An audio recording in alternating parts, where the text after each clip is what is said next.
ನಮಸ್ಕಾರ, welcome back to my new vlog ಅಂತ ಹೇಳ್ತಾ, ಇವತ್ತು ಆಷಾಢ ಮಾಸ ಬೇರೆ ಶುರುವಾಯಿತು. ಹಾಗಾಗಿ ದೇವಸ್ಥಾನಗಳಲ್ಲಿ ಪೂಜೆ ನಡೀತಾನೆ ಇರುತ್ತೆ. ಆಷಾಢ ಮೊದಲನೇ ಶುಕ್ರವಾರ ಪೂಜೆ ಮಾಡಿಸ್ಕೊಬರೋಣ ಹೋಗ್ತಾ ಇದ್ದೀನಿ. ನೋಡಿ, ಮನೆಯಲ್ಲೂ ಕೂಡ ಪೂಜೆ ಮಾಡ್ಕೊಂಡಿದ್ದೀನಿ.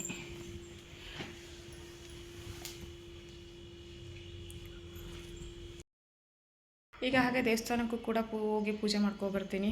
ಅಲ್ಲಿ ದೇವಸ್ಥಾನದಲ್ಲಿ ದೇವಿಗೆ ಯಾವ ಥರ ಅಲಂಕಾರ ಮಾಡಿರ್ತಾರೆ, ನಾನು ಯಾವ ಥರ ಪೂಜೆ ಮಾಡ್ತೀನಿ ಅಂತ ತೋರಿಸ್ತೀನಿ. ಅದಕ್ಕಿಂತ ಮುಂಚೆ ನನ್ನ ಚಾನೆಲ್ ಸಬ್ಸ್ಕ್ರೈಬ್ ಮಾಡಿಲ್ಲ ಅಂದರೆ ಪ್ಲೀಸ್ ಸಬ್ಸ್ಕ್ರೈಬ್ ಮಾಡಿ ಅಂತ ಹೇಳ್ತಾ ಬನ್ನಿ ತೋರಿಸ್ತೀನಿ ದೇವಸ್ಥಾನದಲ್ಲಿ ಯಾವ ಥರ ಪೂಜೆ ನಡೆಯುತ್ತೆ, ದೇವಿಗೆ ಯಾವ ಥರ ಅಲಂಕಾರ ಮಾಡಿರ್ತಾರೆ ಅಂತ. ನೋಡಿ, ನಾನು ನಮ್ಮ ಮನೆ ಓನರ್ ಇಬ್ಬರು ಕೂಡ ದೇವಸ್ಥಾನಕ್ಕೂ ಹೋಗ್ತಾ ಇದ್ವಿ. ದೇವಸ್ಥಾನಕ್ಕೆ ಕೂಡ ಬಂದ್ವಿ. ನೋಡಿ ಎಷ್ಟು ಚೆನ್ನಾಗಿ ಅಲಂಕಾರ ಮಾಡಿದ್ದಾರೆ ದೇವಸ್ಥಾನದಲ್ಲೆಲ್ಲ. ದೇವಿಗೂ ತುಂಬ ಚೆನ್ನಾಗಿ ಅಲಂಕಾರ ಮಾಡಿದರು. ಹಾಗೆ ನಾನು ನಿಂಬೆಹಣ್ಣು ದೀಪ ಹಚ್ಚೋಣ ಅಂತ ಅಂದ್ಕೊಂಡಿದ್ದೆ. ಆಷಾಢ ಮಾಸದಲ್ಲಿ ನಿಂಬೆಹಣ್ಣು ದೀಪ ಹಚ್ಚೋದ್ರಿಂದ ತುಂಬ ಒಳ್ಳೆಯದಾಗುತ್ತೆ ಅಂತಾರೆ. ಹಾಗಾಗಿ ನಾನು ಕೂಡ ದೀಪ ಎಲ್ಲ ರೆಡಿ ಮಾಡ್ಕೋತಾ ಇದ್ದೀನಿ. ಮಾಡಿಕೊಂಡು ಸ್ವಲ್ಪ ಹೂವಿನಿಂದೆಲ್ಲ ಅಲಂಕಾರ ಮಾಡಿಕೊಂಡು ಹಾಗೆ ಅರ್ಶಿನ ಕುಂಕುಮನ ಹಚ್ಕೋಬೇಕು. ಹಚ್ಕೊಂಡು ಸ್ವಲ್ಪ ತುಪ್ಪದ ಬತ್ತಿನ ಇಟ್ಕೊಂಡು ನೀಟಾಗಿ ಎಲ್ಲ ರೆಡಿ ಮಾಡ್ಕೋತೀನಿ. ಇದು ಪ್ರತಿ ಶುಕ್ರವಾರನೂ ಆಷಾಢ ಮುಗಿಯೋವರೆಗೂ ಹೀಗೆ ಮಾಡಬೇಕು ಅಂತ ಇದೆ. ಹಾಗಾಗಿ ನಾನು ಈ ವರ್ಷದಿಂದ ಸ್ಟಾರ್ಟ್ ಮಾಡಿದ್ದೀನಿ ಮಾಡೋಣ ಅಂತ. ನೋಡಿ, ದೀಪನೂ ಹಚ್ಕೋತಾ ಇದ್ದೀನಿ. ಹಚ್ಕೊಂಡು ಈಗ ಆರತಿ ಒಂದು ಮಾಡಬೇಕು.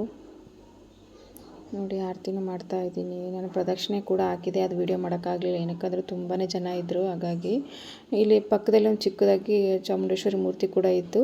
ಅಲ್ಲಿಗೆ ಆರತಿ ಮಾಡಿಬಿಟ್ಟು ನಿಂಬೆಹಣ್ಣು ದೀಪ ಎಲ್ಲ ಅಲ್ಲೇ ಇಡೋದು ಅಂತಲೂ ಇತ್ತು. ಹಾಗಾಗಿ ಆರತಿ ಎಲ್ಲ ಮಾಡಿಬಿಟ್ಟು ದೀಪ ಎಲ್ಲ ಅಲ್ಲೇ ಇಟ್ಟೆ.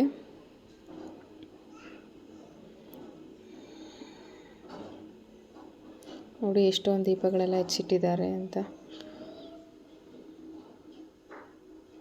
ಹಾಗೆ ದೀಪ ಹಚ್ಚಿದ ಮೇಲೆ 5 ಜನ ಮುತ್ತೈದೆಯರಿಗೆ ಅರ್ಶಿನ ಕುಂಕುಮ ಕೊಡಬೇಕು ಅಂತಲೂ ಇತ್ತು. ಹಾಗಾಗಿ ಅರ್ಶಿನ ಕುಂಕುಮ ಎಲ್ಲ ಕೊಟ್ಬಿಟ್ಟು ನೋಡಿ ಎಷ್ಟೊಂದು ಜನ, ತುಂಬಾ ರಶ್ ಇತ್ತು. ಹಾಗೆ ಅಕ್ಕಪಕ್ಕನೇ 3 ದೇವಸ್ಥಾನ ಇತ್ತು. ಗಣೇಶನ ದೇವಸ್ಥಾನ, ಶಿವನ ದೇವಸ್ಥಾನ ಅಂತ. ಅದೆಲ್ಲ ನೀಟಾಗಿ ದರ್ಶನ ಮಾಡಿಕೊಂಡು ಮನೆಗೆ ಕೂಡ ಹೊರಟ್ವಿ. ಮನೆಗೆ ಬರೋಷ್ಟೊತ್ತಿಗೆ ನನ್ನ ಮಗಳು ಬೇರೆ ಕಾಯ್ತಾ ಇದ್ಲು. ನೋಡಿದ್ರಲ್ವಾ ದೇವಸ್ಥಾನದಲ್ಲಿ ಯಾವ ಥರ ಪೂಜೆ ಆಯಿತು, ನಾನು ಹೇಗೆಲ್ಲ ಪೂಜೆ ಮಾಡಿದೆ ಅಂತ. ನಿಮಗೆ ಈ ವ್ಲಾಗ್ ಇಷ್ಟ ಆಗಿದೆ ಅಂತ ಅನ್ಕೋತೀನಿ. ಇವತ್ತಿನ ಈ ವ್ಲಾಗ್ನ ಇಲ್ಲಿಗೆ ಮುಗಿಸ್ತಾ ಇದ್ದೀನಿ.